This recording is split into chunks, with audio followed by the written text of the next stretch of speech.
Medición de la actividad de fosfatasa alcalina, preparado por Katia Muñoz y Marcelo Villagrán. La fosfatasa alcalina es una enzima que realiza defosforilación, es decir, eliminación del grupo fosfato. Para seguir la reacción de la fosfatasa alcalina se puede ocupar un sustrato de reacción como el beta-glicerofosfato, que es un glicerol que tiene un enlace con un fosfato, de manera que la fosfatasa alcalina va a catalizar la reacción de eliminación de este enlace fosfato, generando glicerol libre y fosfato. Para determinar por un método espectrofotométrico el fosfato se usa un reactivo de molibdato. Para ello, el fosfato se hace reaccionar con molibdato en medio ácido, con ácido sulfúrico, y en un medio reductor también, y se forma este compuesto, que es un compuesto coloreado, conocido como el azul de molibdeno. Ese azul de molibdeno posteriormente uno lo puede medir con espectrofotómetro para cuantificar su concentración. ¿Qué reactivos y materiales necesitamos para hacer la técnica de seguimiento de una reacción de la fosfatasa alcalina? Necesitamos primeramente un matraz. Este matraz nos permite hacer la reacción de la fosfatasa alcalina, es decir, aquí van a ir todos los componentes de la reacción. Necesitamos un vasito para poner agua destilada, un vaso de precipitado, la gradilla con tubos, los cuales siempre, ¿no es cierto?, destacamos que hay que rotularlos antes de comenzar el experimento. Vamos a necesitar particularmente 10 tubos distintos. Vamos a necesitar pipetas de vidrio porque vamos a medir más de 1 ml, volúmenes grandes, por lo tanto no nos sirven las micropipetas que usamos en el práctico anterior. Y para poder succionar no utilizamos la boca, eso está prohibido en los laboratorios, y utilizamos una propipeta. Esta, ¿no es cierto?, es un aspirador automático que tú al apretar este botón vas a succionar, y al apretar el botón de abajo vas a eliminar el líquido, la solución. Y por supuesto vamos a necesitar un timer. Este timer, ¿no es cierto?, permite controlar precisamente el tiempo, y uno podría, si no lo tiene un timer de laboratorio, usar el que tiene en el celular. Y por supuesto vamos a usar unos reactivos para hacer la experimentación. Primero, el tampón glicina, es decir, una solución que controla el pH y que tiene el aminoácido glicina. Esto, ¿no es cierto?, está tamponado a un pH básico, que es, ¿no es cierto?, el pH óptimo para la actividad enzimática de la fosfatasa alcalina.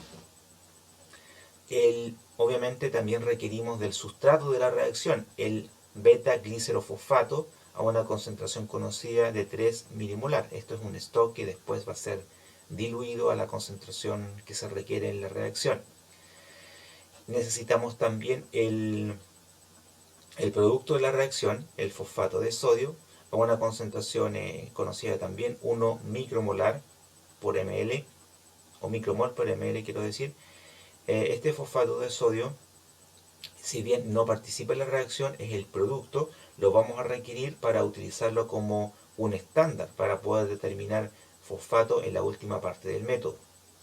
Y también vamos a requerir de molibdato ácido, que es el reactivo que nos permite, como les contaba recién, nos permite determinar el fosfato formando una solución, un compuesto de color azul. También el medio ácido del molibdato juega otro rol, que es ayudar a denaturar a la enzima fosfatasa alcalina una vez que termine para detener la reacción enzimática. También hay un reactivo que no se muestra acá, que es la enzima, que vamos a ver cómo se prepara. Esa enzima es la fosfatasa alcalina, por supuesto.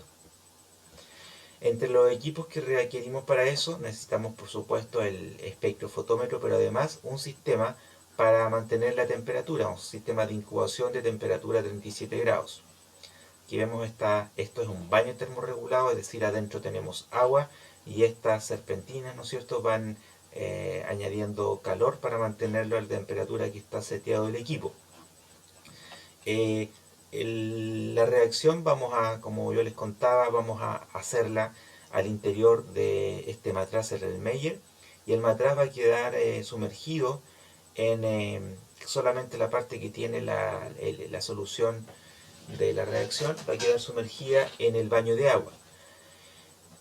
Para ello, ¿no es cierto?, requerimos de un soporte universal. Ese soporte, ¿no es cierto?, tiene adherida una nuez. Esa nuez, ¿no es cierto?, permite de que pueda insertar una pinza, y esa pinza es la que va a sujetar al matraz. Aquí tengo un esquema del procedimiento que tenemos que realizar para hacer la determinación de la actividad de fosfatas alcalinas. Primero hay que preparar la reacción enzimática, es decir, en un matraz Erlenmeyer voy a colocar el buffer glicina que controla el pH. Recuerden que las enzimas son actividad sensible al pH. Se agrega el beta-glicerofosfato, ¿no es cierto?, una concentración conocida. Y finalmente, finalmente se agrega la enzima fosfatasa alcalina. Posteriormente se hace una incubación de la reacción. Una vez que comenzó la reacción, ¿no es cierto?, se agregó la enzima, se incuba a 37 grados en forma constante para mantener la temperatura de la reacción.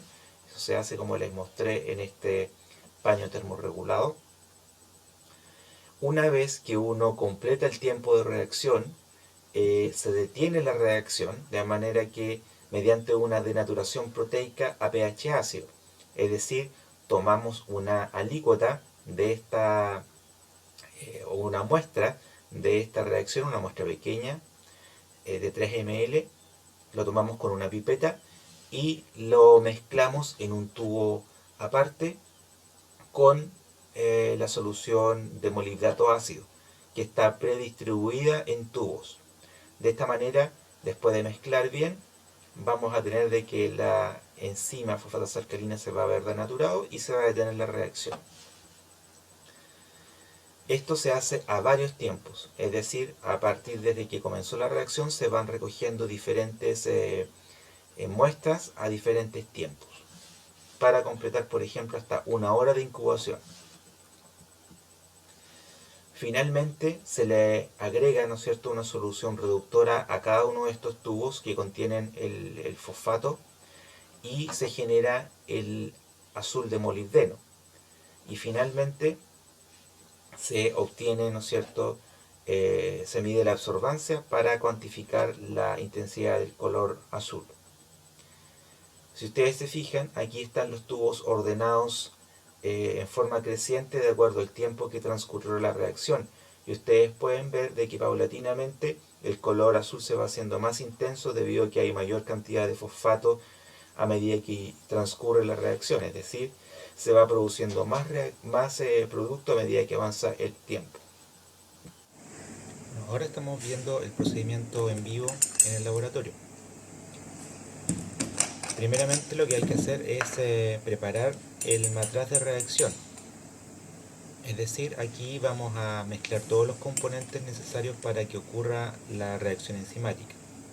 Partimos entonces agregando el buffer de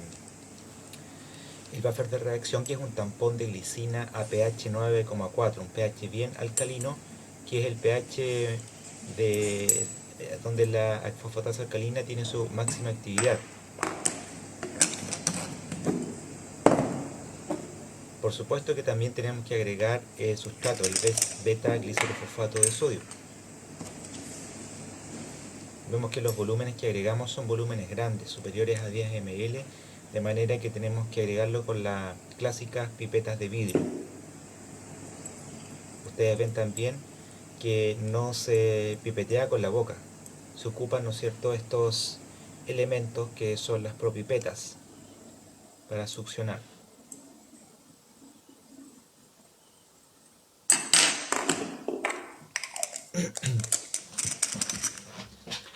Y finalmente tenemos que completar el volumen con agua para llegar a la concentración requerida del sustrato. Por supuesto, esta es agua destilada, ¿no es cierto?, libre de cualquier interferente, en su estado máximo de pureza.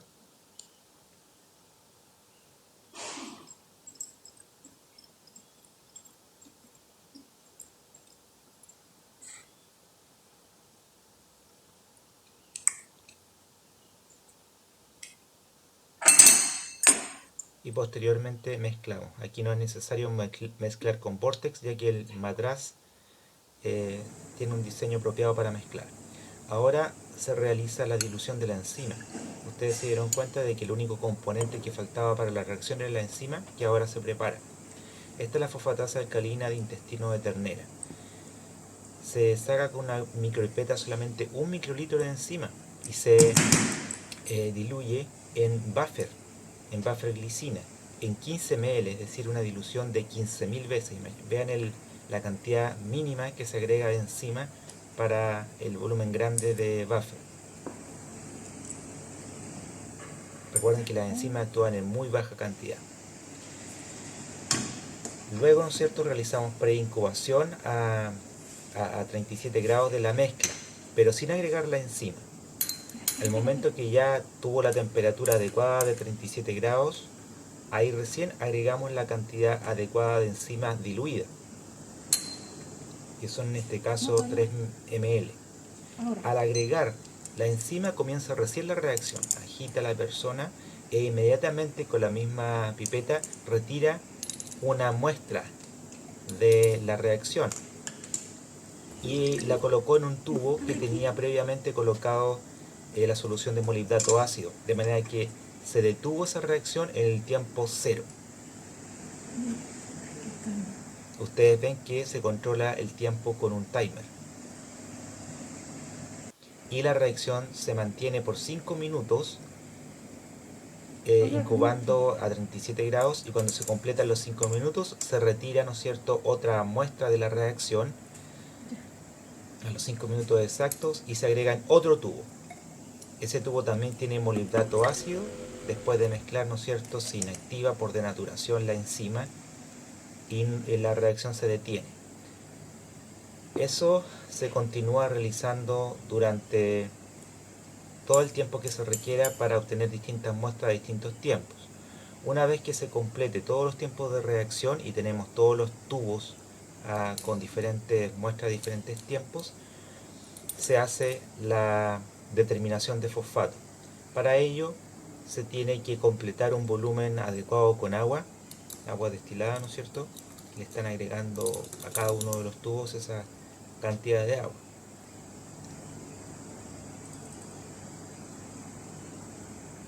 Destaco entonces que todos estos tubos que están agregándosele agua ya tienen, previamente se les colocó una muestra de la reacción obtenida a diferentes tiempos, en tiempos crecientes. Ese procedimiento se realizó cada 5 minutos por 1 hora.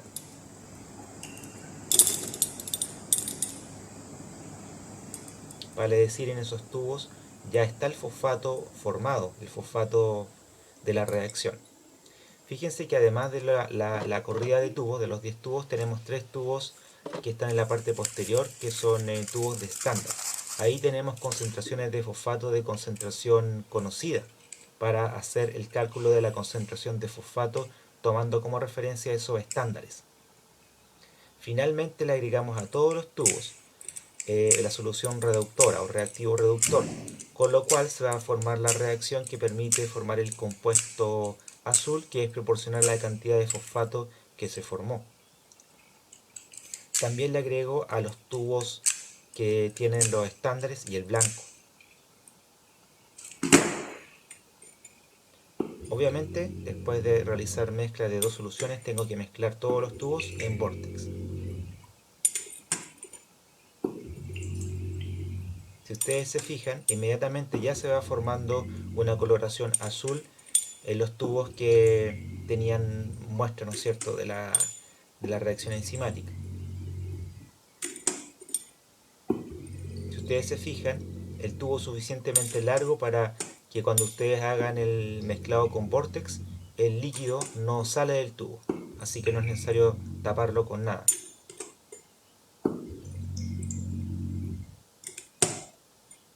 Y también agito mi blanco, en este caso, que ustedes ven tiene una coloración totalmente blanca, y los tubos de estándar, que tienen una coloración azul porque tienen fosfato, pero un fosfato de concentración conocida. Posteriormente tengo que esperar a temperatura ambiente de que esta reacción llegue al final, y terminado esa incubación a temperatura ambiente, hago la medición de la absorbancia en espectrofotómetro.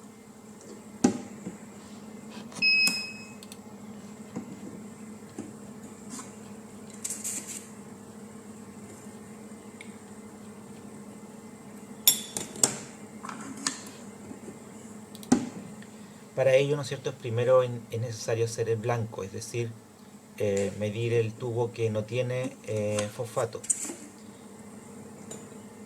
Recuerden de que esto se mide en el espectro, ¿no es cierto?, que es del color azul, que eso equivale a 660 nanómetros. Ahí está el pic de absorción del compuesto azul, 660 nanómetros. Mido, ¿no es cierto?, la absorbancia del blanco después de los estándares y finalmente me encuentro realizando las mediciones de los diferentes muestras a través del tiempo.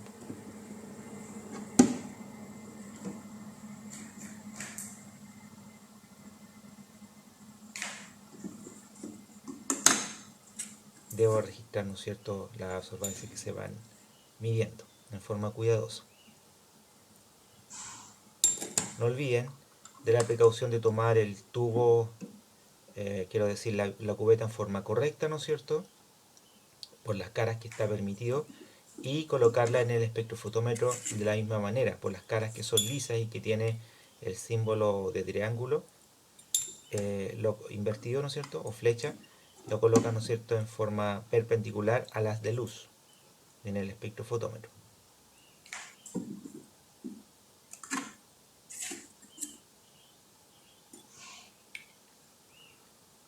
Bueno, con este procedimiento se terminan de leer todas las muestras y ya tenemos todos los datos recogidos para analizarlos a continuación.